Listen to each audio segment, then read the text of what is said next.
If you enjoyed this video, please like and subscribe. And have a great day. Approximately 2,000 journalists in New York, part of the Newspaper Guild, struck in 1980 for better wages and working conditions. Their action disrupted operations, leading to a negotiated deal with modest pay increases and improved benefits, strengthening labor solidarity in the media industry.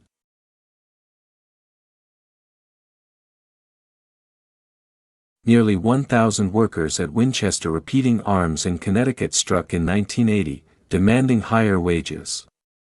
The strike pressured management, resulting in a modest agreement that provided slight pay raises, reflecting the challenges of labor negotiations in the manufacturing sector.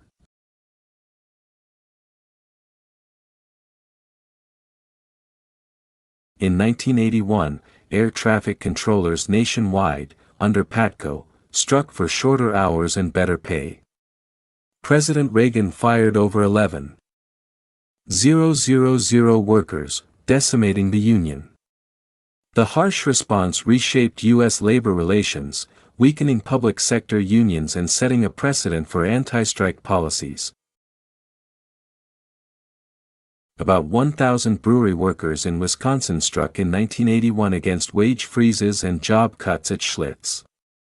Their action led to a settlement with a small pay increase, highlighting tensions in the brewing industry amid economic pressures and corporate cost-cutting measures.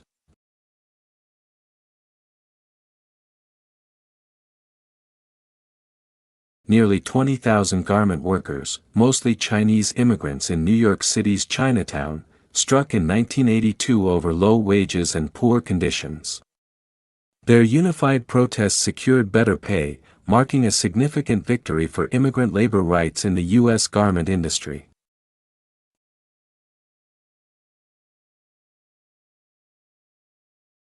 Approximately 20,000 Caterpillar workers in Illinois struck in 1982 for improved wages and conditions. The strike resulted in a deal with some gains, reflecting the power of collective action in the heavy machinery sector amid economic challenges of the early 1980s.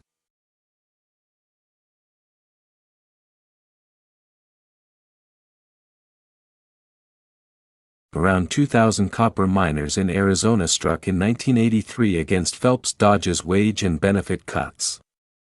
The company hired non-union replacements, breaking the strike and weakening the union, a pivotal moment in the decline of U.S. mining labor power.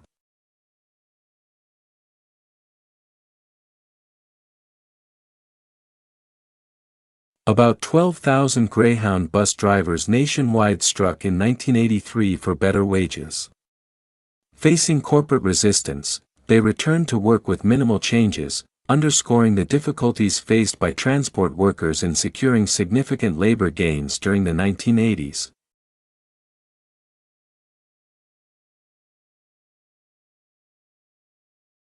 In 1983, around 12,000 Continental Airlines workers struck after bankruptcy-driven pay cuts. The airline restructured, hiring replacements, which worsened conditions for workers and highlighted the vulnerability of labor in the deregulated airline industry.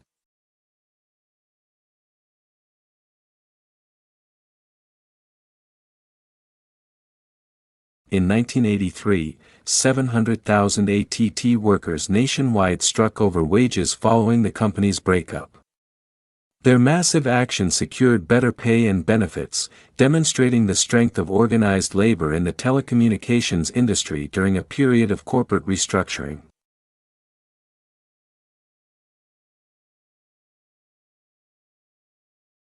Around 5,000 American Airlines flight attendants struck in 1983 for higher wages.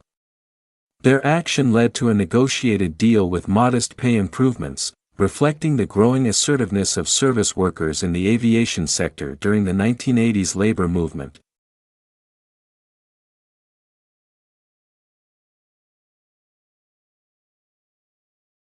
Approximately 40,000 General Motors auto workers in Michigan struck in 1984 for better wages. Their collective action resulted in a deal with improved pay and conditions, reinforcing the influence of unions in the U.S. automotive industry during economic recovery.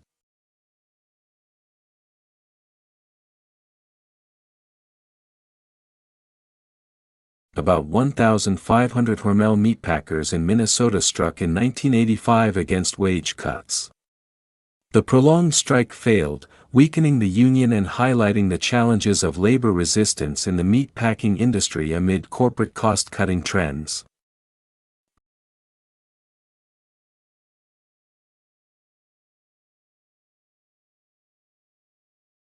Around 4,500 shipyard workers at Bath Iron Works in Maine struck in 1985 over wage freezes and reduced benefits.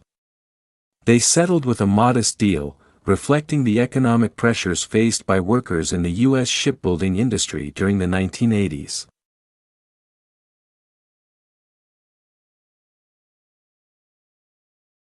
Approximately 5,000 United Airlines pilots nationwide struck in 1985 for better wages. Their action led to a deal with some pay increases, underscoring the bargaining power of skilled workers in the aviation industry during a time of labor unrest.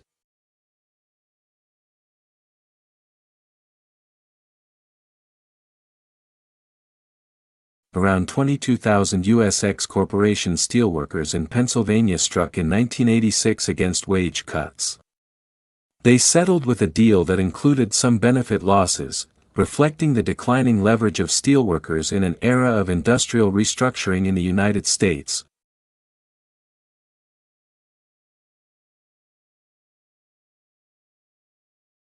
Approximately 6,000 Trans World Airlines workers struck in 1986 over wage reductions.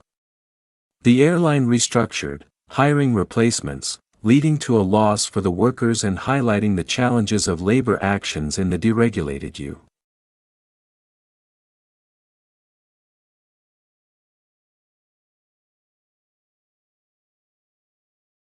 U.S. airline industry. Around 12,000 John Deere workers in Iowa struck in 1986 for better wages.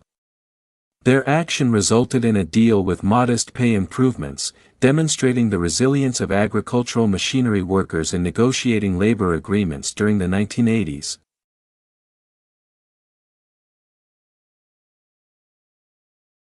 Approximately 10,000 Bethlehem steel workers in Pennsylvania struck in 1986 over benefit cuts.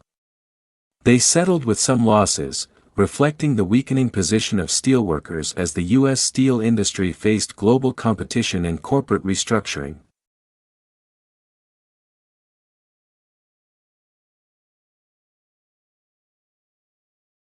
Nearly 30,000 Chicago teachers struck in 1987, demanding higher wages and better school conditions. Their action secured improved pay, highlighting the power of educators in advocating for public education and labor rights in urban school districts.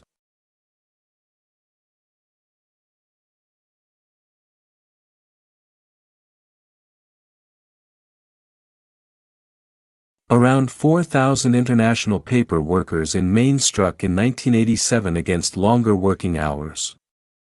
The company hired replacements, leading to a failed strike and underscoring the challenges faced by paper industry workers in resisting corporate demands.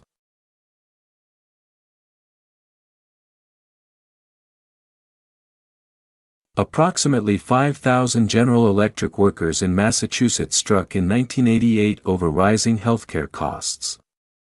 They secured a deal with some benefit improvements, reflecting the growing focus on healthcare in U.S. labor negotiations during the late 1980s.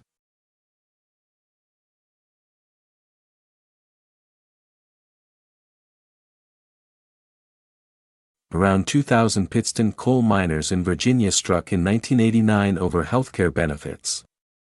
Their persistent action won some benefit improvements, marking a rare labor victory in the coal industry amid declining union influence in the United States.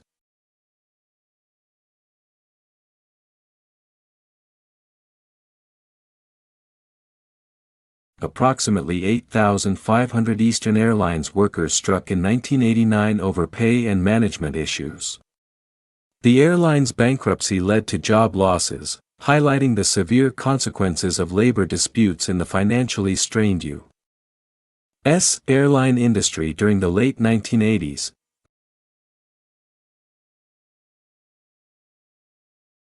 Nearly 57,000 Boeing workers in Seattle struck in 1989 for better wages. Their action secured a deal with significant pay and benefit improvements, demonstrating the strength of organized labor in the aerospace industry during a period of economic growth.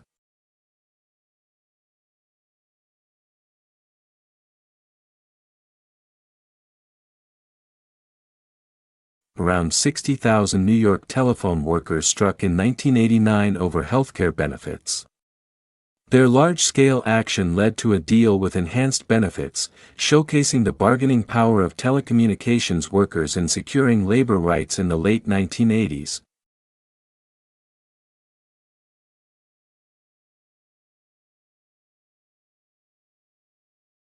Approximately 20,000 Los Angeles teachers struck in 1989, demanding higher wages and better school conditions. Their action won improved pay, reinforcing the role of educators in advocating for public education and labor rights in major U.S. cities.